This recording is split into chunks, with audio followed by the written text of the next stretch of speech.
ਸ਼ਰਾਬ ਫੈਕਟਰੀ ਮਾਮਲੇ ਦੇ ਵਿੱਚ ਅੱਜ Punjab and Haryana high court ਦੇ ਵਿੱਚ ਇੱਕ ਯਾਚਕਾ ਦਾਇਰ ਕੀਤੀ ਗਈ ਸੀ, ਜਿਸ ਦੇ ਵਿੱਚ ਕਿ ਅੱਜ ਸੁਣਵਾਈ ਹੋਣੀ ਸੀ। ਲੇਕਿਨ ਉਸ ਤੋਂ ਪਹਿਲਾਂ ਕਿਸ ਤਰ੍ਹਾਂ ਦੇ ਹਾਲਾਤ ਨੇ ਔਰ ਕੀ ਇਸ ਮਾਮਲੇ 'ਚ ਅਪਡੇਟ ਹੈ ਉਹ ਤੁਹਾਨੂੰ ਦਿਖਾ ਰਹੇ ਹਾਂ। ਤੁਸੀਂ ਵੇਖੋ, ਅਸੀਂ ਇਸ ਵਕਤ ਜ਼ੀਰਾ ਫੈਕਟਰੀ ਦੇ ਬਾਹਰ ਖੜੇ ਹਾਂ ਤਾਂ ਤੁਸੀਂ ਵੇਖੋ ਇੱਥੇ ਪੁਲਿਸ ਦਾ ਕੜਾ ਪਹਿਰਾ ਲਗਾ ਦਿੱਤਾ ਗਿਆ ਹੈ, ਕਿਉਂਕਿ ਅੱਜ ਉਮੀਦ ਕੀਤੀ ਜਾ ਰਹੀ ਸੀ ਕਿ ਕੋਈ ਨਾ ਕੋਈ ਆਰਡਰ ਆਏਗਾ ਜਿਸ ਤੋਂ ਬਾਅਦ ਕਿ ਇਸ ਮਸਲੇ ਦਾ ਹੱਲ ਨਿਕਲੇਗਾ। ਤੇ ਉਸ ਤੋਂ ਪਹਿਲਾਂ ਜਿਸ ਤਰ੍ਹਾਂ ਫੈਕਟਰੀ ਤਾਂ ਆਲਰੇਡੀ ਪਹਿਲਾਂ ਬੰਦ ਹੈ, ਤਾਂ ਉਸ ਤੋਂ ਪਹਿਲਾਂ ਸੁਰੱਖਿਆ ਦੇ ਕਿਸ ਤਰ੍ਹਾਂ ਦੇ ਇੰਤਜ਼ਾਮ ਨੇ ਤੁਸੀਂ ਵੇਖੋ ਕਿ ਪੁਲਿਸ ਵੱਲੋਂ ਬਾਕਾਇਦਾ ਤੌਰ ਤੇ ਪੂਰੀ ਤਿਆਰੀ ਕੀਤੀ ਗਈ ਸੀ, ਫੋਰਸ ਨੂੰ ਡਿਪਲੋਏ ਕੀਤਾ ਗਿਆ ਸੀ। ਇਸ ਤੋਂ ਇਲਾਵਾ ਫਿਰੋਜ਼ਪੁਰ ਦੇ ਨਾਲ ਮੁਕਤਸਰ ਸਾਹਿਬ ਅਤੇ ਹੋਰ ਵੀ ਸ਼ਹਿਰਾਂ ਤੋਂ ਫੋਰਸ ਮੰਗਵਾਈ ਗਈ ਸੀ ਤੇ ਜਿਹੜੀਆਂ ਰਿਓਟ ਕੰਟਰੋਲ ਵਹੀਕਲਸ ਨੇ ਉਹ ਵੀ ਇੱਥੇ ਅੱਜ ਤੈਨਾਤ ਕੀਤੇ ਗਏ ਨੇ। ਤਾਂ ਤੁਸੀਂ ਵੇਖੋ ਕਿ ਚਾਰੋਂ ਪਾਸੇ ਜਿਹੜਾ ਹੈ ਇਸ ਜਿਹੜਾ ਫੈਕਟਰੀ ਨੂੰ ਜਾਣ ਵਾਲਾ ਰਸਤਾ ਹੈ ਉੱਥੇ ਪੁਲਿਸ ਦੀ ਤੈਨਾਤੀ ਕੀਤੀ ਗਈ ਹੈ। ਤਾਂ ਇਸ ਤੈਨਾਤੀ ਦੇ ਵਿੱਚ ਜਿਹੜੇ ਨੇ ਵੱਡੇ ਪੁਲਿਸ ਦੇ ਅਫਸਰ ਵੀ ਮੌਜੂਦ ਨੇ। ਤਾਂ ਬੈਰੀਗੇਟਿੰਗ ਕਿਸ ਤਰੀਕੇ ਦੀ ਕੀਤੀ ਗਈ ਹੈ ਉਹ ਵੀ ਤੁਹਾਨੂੰ ਸਾਂਝੀ ਕਰ ਰਹੇ ਹਾਂ। ਤੁਸੀਂ ਵੇਖੋ ਕਿ ਬੈਰੀਗੇਟਸ ਲਗਾਏ ਗਏ ਨੇ ਬਾਕਾਇਦਾ ਤੌਰ ਤੇ ਉੱਤੇ ਪੁਲਿਸ ਵੱਲੋਂ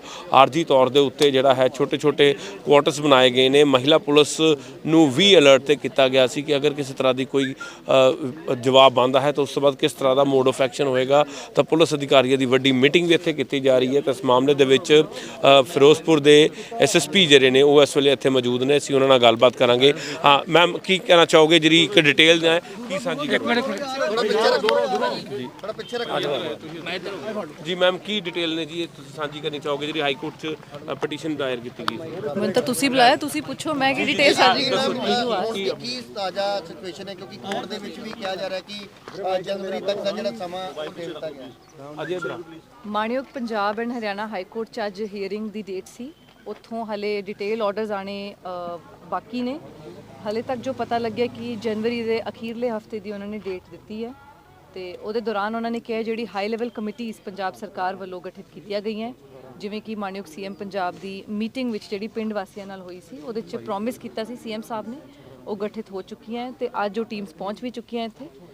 ਮਾਣਯੋਗ ਹਾਈ ਕੋਰਟ ਨੇ ਕਿਹਾ ਕਿ ਉਹ ਕਮੇਟੀਜ਼ ਆਪਣਾ ਕੰਮ ਕਰਕੇ ਆਪਣੇ 2 ਹਫ਼ਤੇ ਦੇ ਅੰਦਰ ਉਹਨਾਂ ਦੀ ਰਿਪੋਰਟ ਦੇ ਦੇਣ ਤੇ ਡਿਟੇਲ ਐਫੀਡੇਵਿਟ ਹਾਈ ਕੋਰਟ 'ਚ ਫਾਈਲ ਹੋਵੇ, ਜੋ ਵੀ ਉਹਦੀ ਫਾਈਂਡਿੰਗਸ ਹੋਣ। ਮੋਰਚੇ ਵੱਲੋਂ ਨੇ ਕਮੇਟੀਆਂ ਗਠਿਤ ਕੀਤੀਆਂ, ਅਸੀਂ ਆਪਣੇ ਮੈਂਬਰ ਵੀ ਦੇਵਾਂਗੇ, ਕੀ ਉਹ ਸ਼ਾਮਲ ਹੋ ਰਹੇ ਨੇ ਉਹਨਾਂ ਦੇ ਨਾਲ ਕੋਈ ਕੰਟੈਕਟ ਕੀਤਾ? ਅਸੀਂ ਜੀ ਬਿਲਕੁਲ ਉਹਨਾਂ ਨਾਲ ਰਾਬਤਾ ਕਾਇਮ ਕਰ ਰਹੇ ਹਾਂ। ਏਡੀਸੀ ਸਾਹਿਬ ਤੇ ਡੀਐਸਪੀ ਸਾਹਿਬ ਅੰਦਰ ਮੋਰਚੇ 'ਚ ਜਾ ਕੇ ਅਨਾਉਂਸ ਵੀ ਕਰਕੇ ਆਏ ਆ, ਇਹਨਾਂ ਨੂੰ ਇੰਟੀਮੇਟ ਕੀਤਾ ਗਿਆ ਹੈ। ਉਮੀਦ ਹੈ ਕਿ ਜਲਦੀ ਆਪਣੇ ਨੁਮਾਇੰਦੇ ਦੇਣਗੇ ਤਾਂ ਕਿ ਕਮੇਟੀ ਜਲਦੀ ਤੋਂ ਜਲਦੀ ਆਪਣਾ ਕੰਮ ਸ਼ੁਰੂ ਕਰ ਸਕੇ। ਮੈਮ, ਇਸ ਤੋਂ ਇਲਾਵਾ ਕਿ ਫੈਕਟਰੀ ਵਾਲੇ ਦਾ ਵੀ ਕੋਈ ਬੰਦਾ 'ਚ ਰੱਖਿਆ ਗਿਆ ਜੀ? ਉਹ ਹਲੇ ਜੀ ਮੈਂ ਜਿਵੇਂ ਦੱਸਿਆ ਤੁਹਾਨੂੰ ਕਿ ਮਾਣਯੋਗ ਹਾਈ ਕੋਰਟ ਦੇ ਹੁਕਮ ਆਣੇ ਬਾਕੀ ਹੈ, ਉਹਦੇ 'ਚ ਜੋ ਵੀ ਆਪਣਾ ਡਾਇਰੈਕਸ਼ਨਸ ਹੋਣਗੇ ਅਕੋਰਡਿੰਗਲੀ ਅਸੀਂ ਕਰਾਂਗੇ। ਤੇ ਇਹਦੇ ਵਿੱਚ ਬਾਬਤ ਕਿਆ ਜਿਹੜੀ ਇੱਥੋਂ ਦੇ ਸੰਘਰਸ਼ ਕਮੇਟੀ ਦੇ ਜਿਹੜੇ ਲੋਕ ਨੇ ਉਹ ਇਸ ਇਨਵੈਸਟੀਗੇਸ਼ਨ ਜੁਆਇਨ ਕਰਨਗੇ ਜੀ ਇਸ ਕਮੇਟੀ ਨੂੰ? ਨਹੀਂ, ਜਿਵੇਂ ਮੈਂ ਕਿਹਾ ਤੁਹਾਨੂੰ, ਅਸੀਂ ਉਹਨਾਂ ਨੂੰ ਰਿਕੁਐਸਟ ਕੀਤੀ ਹੈ। ਇਹਨਾਂ ਨੇ ਪਿੰਡ ਦੀ ਕਮੇਟੀ ਨੇ ਸੀਐਮ ਸਾਹਿਬ ਨੂੰ ਰਿਕੁਐਸਟ ਕੀਤੀ ਸੀ ਕਿ ਸਾਡੇ ਬੰਦੇ ਐਸੋਸੀਏਟ ਕੀਤੇ ਜਾਣ। ਉਸੇ ਤਰ੍ਹਾਂ ਦੇ ਆਰਡਰ ਜਿਹੜੇ ਚੀਫ ਸੈਕਟਰੀ ਆਫਿਸ ਵੱਲੋਂ ਹੋਏ ਹੈ ਤੇ ਉੱਥੇ ਅਸੀਂ ਉਮੀਦ ਕਰਾਂਗੇ ਕਿ ਇਹ ਆਪਣੇ ਨੁਮਾਇੰਦੇ ਦੇਣ ਤਾਂ ਕਿ ਫੇਅਰ ਤੇ ਇੰਪਾਰਸ਼ਲ ਟੈਸਟਿੰਗ ਜਿਹੜੀ ਹੋ ਸਕੇ ਤੇ ਇਹਨਾਂ ਦੀ ਤਸੱਲੀ ਬਖਸ਼ ਹੋ ਸਕੇ।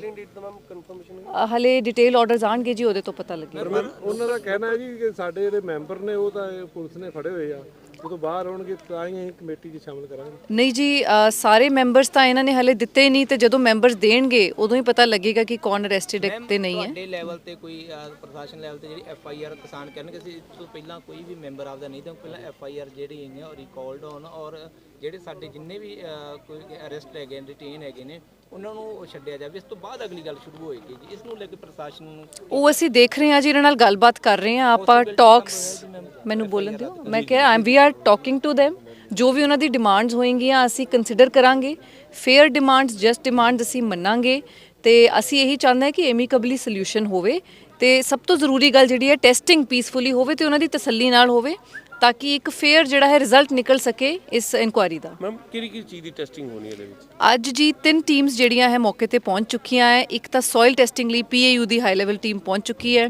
ਐਨੀਮਲ ਹਸਬੈਂਡਰੀ ਦੀ ਗੜਵਾਸੂ ਤੋਂ ਹਾਈ ਲੈਵਲ ਟੀਮ ਪਹੁੰਚ ਚੁੱਕੀ ਹੈ ਤੇ ਹੈਲਥ ਰਿਲੇਟਡ ਜਿਹੜੇ ਇਸ਼ੂਜ਼ ਇਹ ਦੱਸਦੇ ਹੈ ਉਹਦੇ 'ਚ ਵੀ ਪੀਜੀਆਈ ਦੇ ਟੌਪ ਤੇ ਐਕਸਪਰਟਸ ਨੇ ਤੇ ਹੈਲਥ ਡਿਪਾਰਟਮੈਂਟ ਨਾਲ ਐਸੋਸੀਏਟ ਕਰਕੇ ਉਹ ਵੀ ਟੀਮ ਆ ਚੁੱਕੀ ਹੈ ਜੀ। ਤੇ ਮੈਮ, ਸੁਰੱਖਿਆ ਨੂੰ ਲੈ ਕੇ ਹੁਣ ਕਿਸ ਤਰ੍ਹਾਂ ਦੇ ਇੰਤਜ਼ਾਮਾਤ? ਅੱਜ ਬਹੁਤ ਜ਼ਿਆਦਾ ਸੁਰੱਖਿਆ ਵਧਾਈ ਗਈ ਸੀ, ਇਹਦਾ ਕੀ ਰੀਜ਼ਨ ਸੀ? ਨਹੀਂ, ਵਧਾਈ ਨਹੀਂ ਗਈ ਜੀ, ਜਿੰਨਾ ਸਾਡੀ 2 ਹਫ਼ਤਿਆਂ ਤੋਂ ਡਿਪਲੋਇਮੈਂਟ ਹੈ ਉਨੀ ਚੱਲ ਰਹੀ ਹੈ ਤੇ ਅਸੀਂ ਪੁਲਿਸ ਡਿਪਲੋਇਮੈਂਟ ਇਸ ਕਰਕੇ ਕਿ ਪੀਸ, ਅਮਨ ਤੇ ਸ਼ਾਂਤੀ ਕਾਇਮ ਰਹੇ, ਬਹਾਲ ਰਹੇ ਤੇ ਪੁਲਿਸ ਵਚਨਬੱਧ ਹੈ ਅੱਜ ਦਾ ਮਾਹੌਲ ਪੀਸਫੁਲ ਹੈ, ਪੀਸਫੁਲੀ ਧਰਨਾਕਾਰੀ ਬੈਠੇ हैं ਤੇ ਅਸੀਂ ਵੀ ਆਪਣੀ ਡਿਪਲੋਇਮੈਂਟ ਪੂਰੀ ਕੀਤੀ ਹੋਈ ਜਿੰਨੀ ਹੈ। ਦੇਰ ਤੱਕ ਕਮੇਟੀ ਆਪਣੀ ਰਿਪੋਰਟ ਦੇ ਉਨੀ ਦੇਰ ਤੱਕ ਧਰਨਾ ਜਾਰੀ ਰਹੇਗਾ। ਹਲੇ ਅਸੀਂ ਗੱਲ ਕਰ ਰਹੇ ਹਾਂ ਜੀ ਇਹਨਾਂ ਨਾਲ, ਤੇ ਜੋ ਵੀ ਸਾਡੀ ਟਾਕਸ ਦਾ ਰਿਜ਼ਲਟ ਆਏਗਾ ਤੁਹਾਨੂੰ ਅਸੀਂ ਸੂਚਿਤ ਕਰ ਦਾਂਗੇ। ਮੈਮ ਆਮ ਜਿਹੜੇ ਲੋਕ ਨੇ ਉਹਨਾਂ ਨੂੰ ਇੱਕ ਤੁਸੀਂ ਪੁਲਿਸ ਮੁਖੀ ਹੋਣ ਦੇ ਨਾਤੇ ਕੀ ਕਹਿਣਾ ਚਾਹੋਗੇ? ਸੋਸ਼ਲ ਮੀਡੀਆ ਜਾਂ ਹੋਰ ਬਹੁਤ ਸਾਰੀਆਂ ਜਾਣਕਾਰੀਆਂ ਇਸ ਧਰਨੇ ਨੂੰ ਲੈ ਕੇ ਫੈਲ ਰਹੀਆਂ ਨੇ। ਸਾਡੀ ਲੋਕਾਂ ਨੂੰ ਇਹੀ ਅਪੀਲ ਹੈ ਜੀ ਕਿ ਅਸੀਂ ਕਾਨੂੰਨ ਤੇ ਮਾਣਯੋਗ ਹਾਈ ਕੋਰਟ ਦੇ ਹੁਕਮਾਂ ਦੀ ਪਾਲਣਾ ਕਰੀਏ। ਕਾਨੂੰਨ ਦੇ ਦਾਇਰੇ 'ਚ ਰਹਿ ਕੇ ਕਿਸੇ ਵੀ ਤਰ੍ਹਾਂ ਦੀ ਕਨਫਰੰਟੇਸ਼ਨ ਨਹੀਂ ਆਂਦੀ। ਪੁਲਿਸ ਤੁਹਾਡੀ ਮਦਦ ਲਈ ਹੈ ਤੇ ਪ੍ਰਸ਼ਾਸਨ ਤੁਹਾਡੀ ਮਦਦ ਲਈ ਹੈ। ਜੋ ਇਹਨਾਂ ਦੀ ਮੰਗਾਂ ਮਾਣਯੋਗ ਸੀਐਮ ਸਾਹਿਬ ਨੂੰ ਦੱਸੀਆਂ ਗਈਆਂ ਸੀ, ਸਾਰੀਆਂ ਮੰਨੀਆਂ ਗਈਆਂ।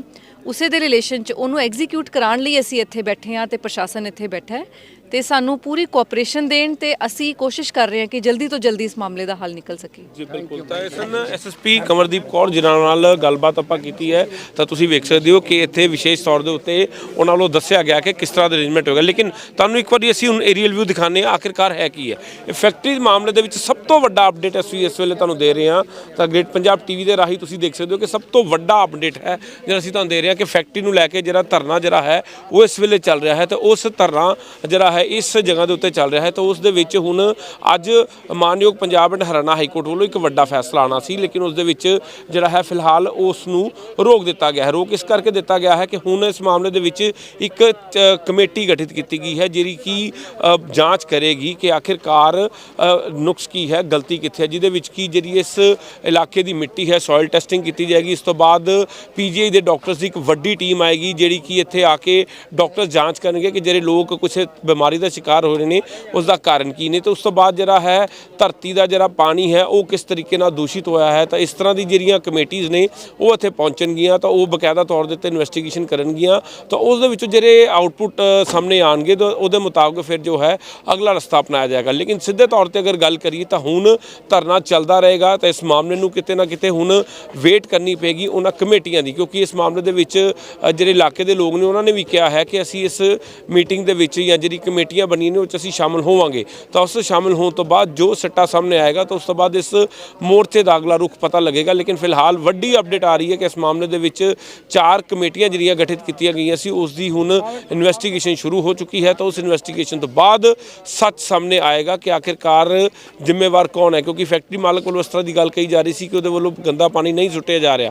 ਦੂਸਰੇ ਪਾਸੇ ਜਿਹੜਾ ਹੈ ਕਿਸਾਨਾਂ ਵੱਲੋਂ ਕਿਹਾ ਜਾ ਰਿਹਾ ਸੀ ਕਿ ਗੰਦਾ ਪਾਣੀ ਸੁੱਟਣ ਦੇ ਨਾਲ ਉਹਨਾਂ ਦੇ ਜਿਹੜੇ ਪਸ਼ੂ ਜਿਹੜੇ ਨੇ ਬਿਮਾਰੀਆਂ ਦਾ ਸ਼ਿਕਾਰ ਹੋ ਰਹੇ ਨੇ। ਲੇਕਿਨ ਉਸ ਤੋਂ ਬਾਅਦ ਸਰਕਾਰ ਦੀ ਇੰਟਰਵੈਂਸ਼ਨ ਹੁੰਦੀ ਹੈ ਤਾਂ ਉਸ ਤੋਂ ਬਾਅਦ ਮਾਨਯੋਗ Punjab and Haryana high court ਦੇ ਵਿੱਚ ਯਾਚਿਕਾ ਦਾਇਰ ਕੀਤੀ ਜਾਂਦੀ ਤਾਂ ਉਸ ਦੇ ਵਿੱਚ ਜਿਹੜੀ ਆਊਟਪੁੱਟ ਸਾਹਮਣੇ ਆਉਂਦੀ ਹੈ ਕਿ ਉਹਦੇ ਵਿੱਚ ਇਹ ਗੱਲ ਆਖੀ ਗਈ ਹੈ ਕਿ ਹੁਣ ਜਿਹੜਾ ਹੈ ਇਹਦੇ ਵਿੱਚ ਕਮੇਟੀਆਂ ਜਾਂਚ ਕਰਨਗੀਆਂ। ਤਾਂ ਫਿਲਹਾਲ ਹੁਣ ਦੇਖਣਾ ਹੋਏਗਾ ਕਮੇਟੀਆਂ ਕੀ ਸੱਚ ਸਾਹਮਣੇ ਲਿਆਉਂਦੀਆਂ ਨੇ। ਲੇਕਿਨ ਫਿਲਹਾਲ ਹੁਣ ਜਨਵਰੀ ਮਹੀਨੇ ਦੇ ਵਿੱਚ ਇਸ ਦੀ ਅਗਲੀ ਸੁਣਵਾਈ ਹੋਵੇਗੀ। ਕੈਮਰਾਮੈਨ ਅਜੇ ਦੇ ਨਾਲ ਸੁਮਿਤ ਖੰਨਾ, ਗ੍ਰੇਟ ਪੰਜਾਬ ਟੀਵੀ, ਜੀਰਾ।